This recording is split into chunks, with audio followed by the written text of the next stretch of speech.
Hi there, this is Adam with Muchcattle, and I am making my very first YouTube video. And I'm hoping that in the grand scheme of history, this goes down as my worst YouTube video. That is because there's a lot that goes into this that I didn't expect when I got started. I consumed content from so many other people for years now, and they make it look so easy. And I'm here to tell you, it is not. But here I am. I have the mic, I have the camera. We're putting something out there, we're making stuff. As Elon Musk says, if you don't make stuff, there is no stuff. And the topic for today's video is something that didn't exist at least a couple months ago when I was initially interested. I've kind of put off this video for so long now that it's very possible that someone else has beaten me to the punch. But back whenever I was looking for this content, it wasn't there. So I felt like, you know, it's something I know a whole lot more about, and I want to share with other people, maybe bring value to them.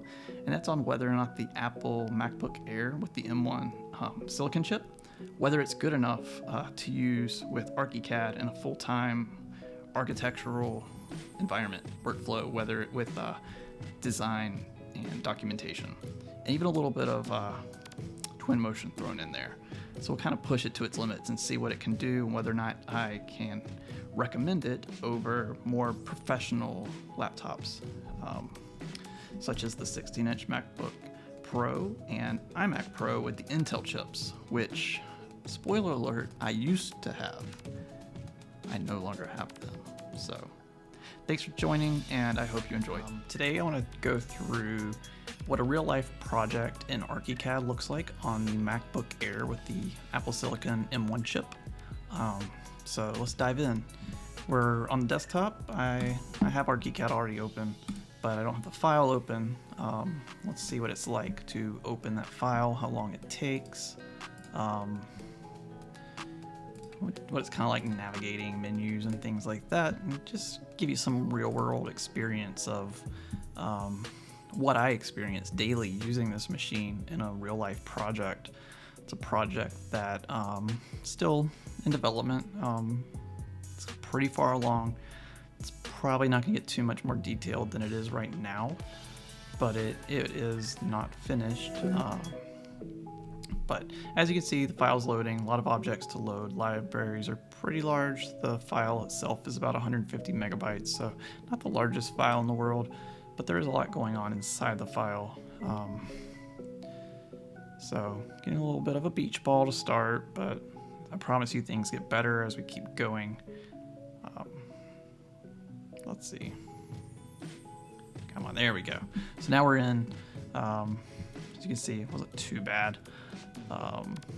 Honestly, coming from an iMac Pro, it's about the same. At the same time opening a file, in my anecdotal experience, there's nothing there where I opened this file for the first time on this MacBook Air and was like, oh my gosh, this is so slow. Kind of probably comes down to how efficient our model is. You could see that error pop up, there's something going on. So there's a lot of little things like that that could add or decrease the time it takes to do certain things like that will differ in my experience to yours. So be aware of that as I show you around this model and kind of just how it feels to fly around, to rotate things, to cut things. I'm going to open a couple sheets, a couple views. We'll zoom in and out and walk around as well. We might even get into some Twinmotion and just see what that's like. So as you can see, this model, it has quite a few meshes, walls. We modeled all of the siding for rendering purposes. We modeled the ceiling for rendering purposes. Every board. We modeled wood paneling so we could get the joints. We do a lot of modeling, detailed modeling for rendering purposes. The more detailed the model, the more detailed the rendering, more realistic, more believable it comes out. It's better, in my experience, to model that stuff yourself rather than try to get the textures to line up, because they don't always do that. Anyways, that's the reason that this model is, for being a rectangular box for the most part with some furniture and some walls, it does have more going on than just that. We even modeled the joints and sidewalk. So yeah, as you can see, kind of just rotating around the view in camera, that's kind of what it's like. So let's go to a 3D Explorer and just see what it's like to actually walk around, fly around, go through the gate, go through the front door, walk through the kitchen, into the living room. Let's maybe fly through the floor and go up into the bedroom and bathroom. So yeah, I mean, this is pretty robust, I must say. One thing to note is that this is it's about 3,000 square foot house. This is not the largest project in the world. I've worked for large firms doing 9-story multi-family housing with hundreds of units grouped together. I've done projects like that. This is not that. This project is much smaller. My hunch, though, is if you're considering a MacBook Air for your needs, you're doing projects that are more on this scale and not, large firm projects. Otherwise, your large firm would be supplying you a lockdown machine that you can't do anything with, and it's probably running Windows and Revit. So my hunch is that if you're watching this video, if you're interested in this, you have similar needs as myself. You're doing residential, may even be, very large residential, bigger than this, but this should give you an idea of what it's like. I am running the $1,400 version of the MacBook Air. It has 8 cores instead of 7, as well as 16 gigabytes of RAM versus 8. So it is a little more upgraded than the $1,000 base model, but my hunch is that the $1,000 base model would be pretty impressive as well. Obviously this one's gonna be better, more future-proof, but as well as this one runs, I'm gonna guess that the cheapest model that you could get even for $900 with the right discount, it would probably suit many people's needs just fine. So there is that. One other thing to note is that I do not hear fans when I'm running this machine because it does not have fans. It is quiet. If you hear any sound coming from my video, it's the air conditioner. It is not the MacBook. It is very quiet because it literally makes no noise. And it's also cool. If I'm working with it on my knees, it stays cool. So that said, let's dive into a couple sheets. We'll go to a couple of views, see what it's like to, you could see that as I open this view, it updated. Let's go to a source view, see what that's like. This is a site plan. Let's see if I have the survey. I don't think I have the survey in this file. That would have been a good test because in my experience, DWGs linked into Archicad are very slow. And that's no exception on the M1. It's very slow, but kind of a recurring trend I've noticed when I'm comparing this and the iMac Pro is that the iMac Pro wasn't the fastest machine ever either. It was very slow with CAD drawings in Archicad. It was slow opening certain files. It was slow loading libraries. It can be easy to feel like something is slow on one machine and have unrealistic memories of it being fast on the other, and that's not the case. Another anecdote is that I switched from Verizon to Visible a few weeks ago, and when I first did it, I was very self-aware of what speeds I was getting, and as every time I would be getting a speed on Visible that I felt was not up to par, I would think, oh my gosh, I made the wrong decision switching from Verizon. And then it dawned on me, I have an iPad that has Verizon, and I can compare the two. And literally, as I started comparing them, I noticed that they were about exactly the same. So sometimes it's easier to get it stuck in your head that something is way different when it's really not. Before I sold my MacBook Pro and my iMac Pro, I did compare some of these things, and they are very similar, which the Graphisoft article on this pretty much says as much as well, so there's nothing new about that. But yeah, so this is some elevations in my experience. Second to DWG's elevations are some of the slower views to work in Archicad, mainly because we use shadows in ours. But yeah, you can see as they updated, There's been some changes made. We lowered the roof of this building. We haven't gone in yet and adjusted some of the line work that kind of just makes the roof line pop a little bit. So, you know, as you can see, I'm moving this stuff around. It's pretty quick. You can even, you know, select a window, go into the window selection settings. You can see all this stuff. Navigating through menus, pretty quick.